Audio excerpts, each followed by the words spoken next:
Hello and welcome back to another vlog. It has been a while.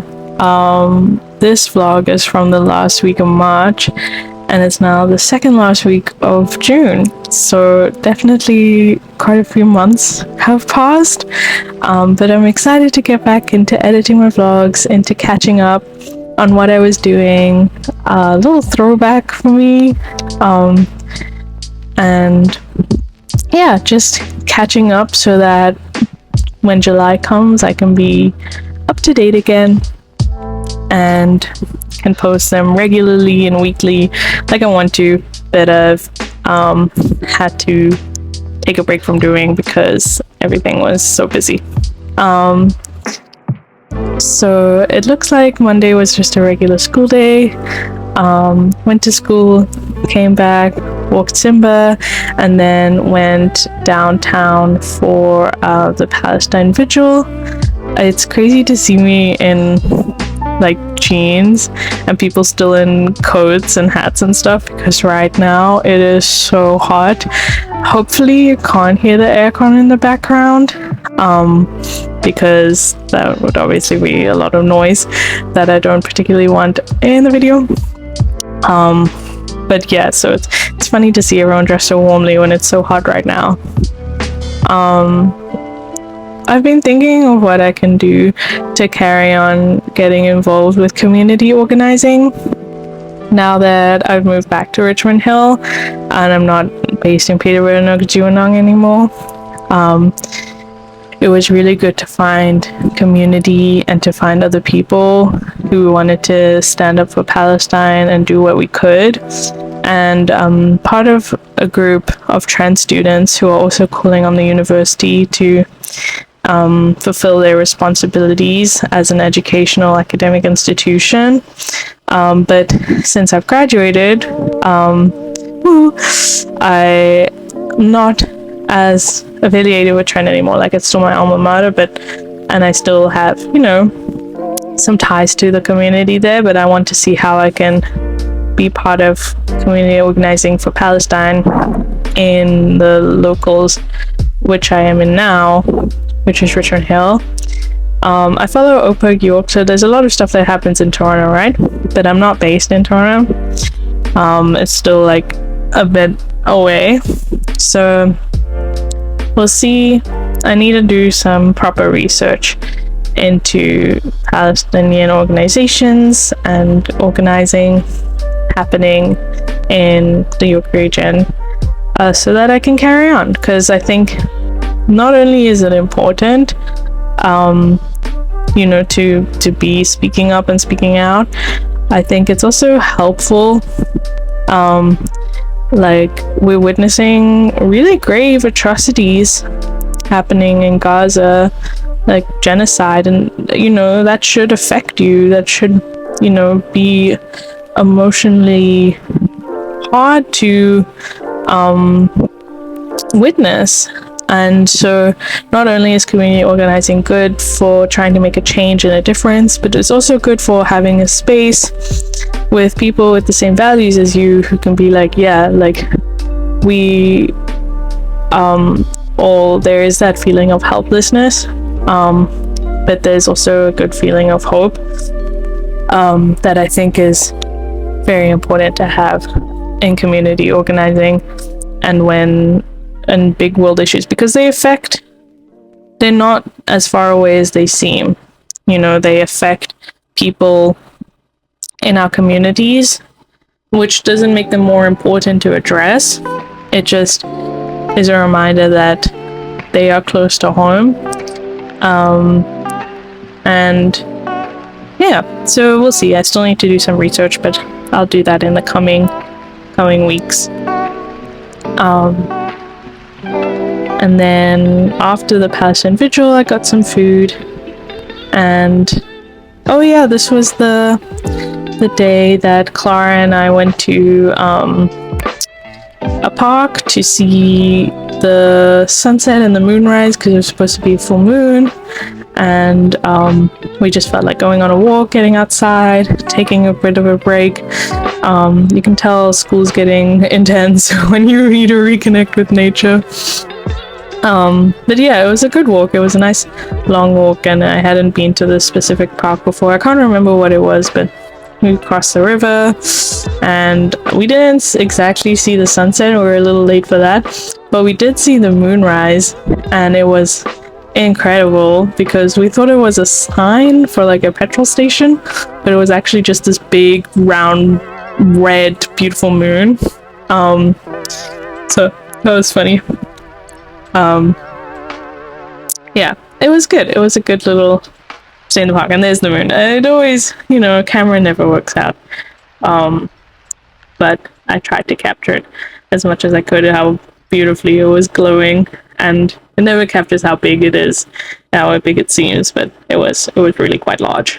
I was amazed.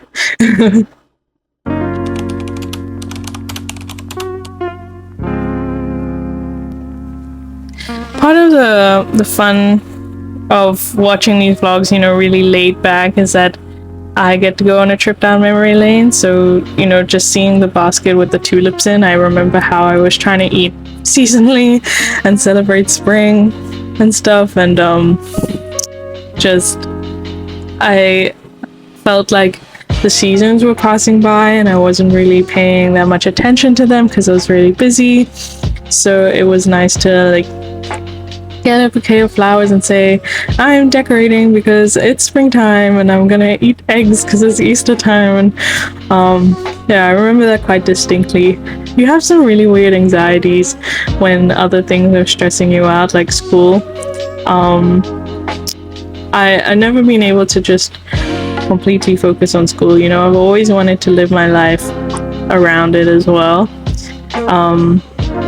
So yeah, it was, and I think that's important to live your life around it and have other things stressing you out other than the main thing that you're pursuing or busy doing. Not that everything should stress you out, but you should live your life and have other endeavors than just, you know, for me it was just studying. But I wouldn't say decorating for spring was a hobby, but it was a good way to, you know, feel connected to life, and take a break, even if it was like, oh my gosh, am I enjoying spring enough? Like, slowing down, being mindful, looking outside, looking up instead of constantly walking while looking down at the ground, I think is important.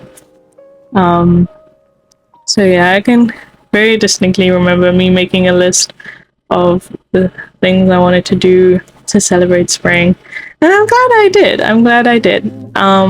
And now it's summer, and you know, I really don't like sweating or being hot. And so I'll have to find ways to really romanticize, I guess, the summer. I'm going on a camping trip with my friends soon, and the summer solstice is coming up next, or this week actually. So it will be a good idea to look to ways that people typically celebrate summer and do something to mark the occasion. I think would be really important, and it's nice to have flowers. They make me happy. I saw a girl on TikTok make beads out of flowers, which is cool, but they didn't really hold their color that much, so I wonder if there's other things you could do. Obviously you could dry your flowers, which I haven't particularly tried with that much, not that much effort, but like you gotta hang them upside down in a dark room, and I haven't done that before. So we'll see. I just had a bouquet from my graduation, and it just wilted, so I just threw it out. So I've been thinking, like, what can I do with flowers? And I like having flowers. And I have this little vase that I got from IKEA that it's nice to arrange a few blooms in.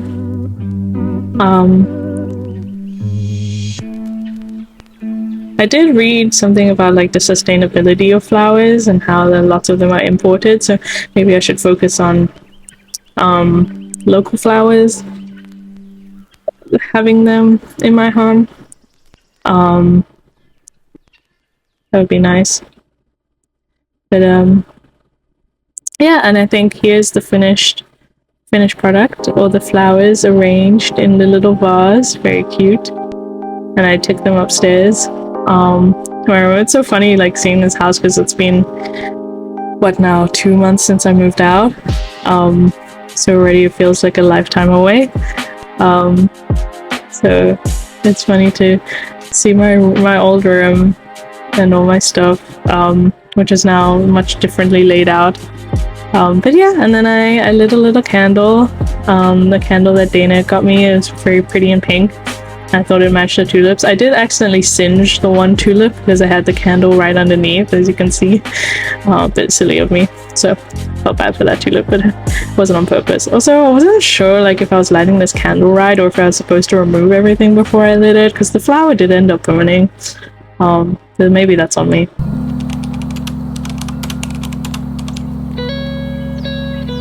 This was a funny day. It was the celebration of research. So I think I went to school before, and then oh no, the celebration of research was the next day. This was just the day before. I went to school, and then I went and got a little treat because I finished some sort of assignment. Yeah, just a very small day, not too much to write home about. But it's still nice to have these moments. Oh yeah, this squirrel was like screaming at me. It was making such an unsquirrel-like noise. So yeah, I'll always remember it.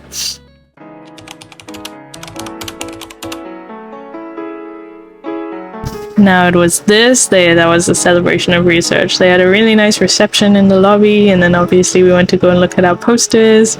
And it felt good, you know, like the culmination of all our work, and could I have done a better job maybe, but I still felt proud about like what we had achieved. So yeah, it was good to present it, and I was definitely glad it was over.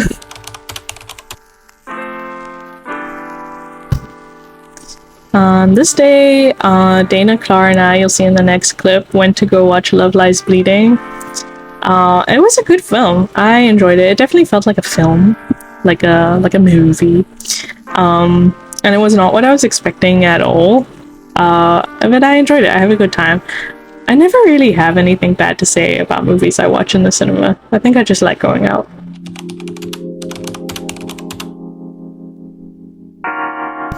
In the thick of the little treat method, this felt like a sign from the universe.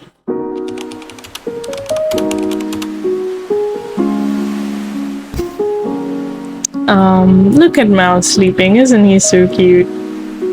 So adorable. Look at him. Sometimes he sleeps with his little tongue out and it's very cute. Not many cats like their stomachs being tickled, but Mouse really likes a tummy tickle.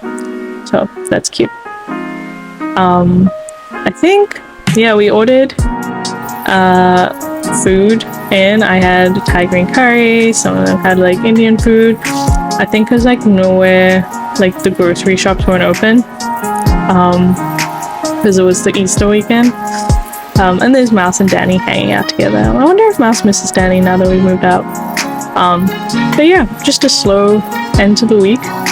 That's it for this vlog. Thank you so much for watching, even though it's very late, and I will see you in the next one.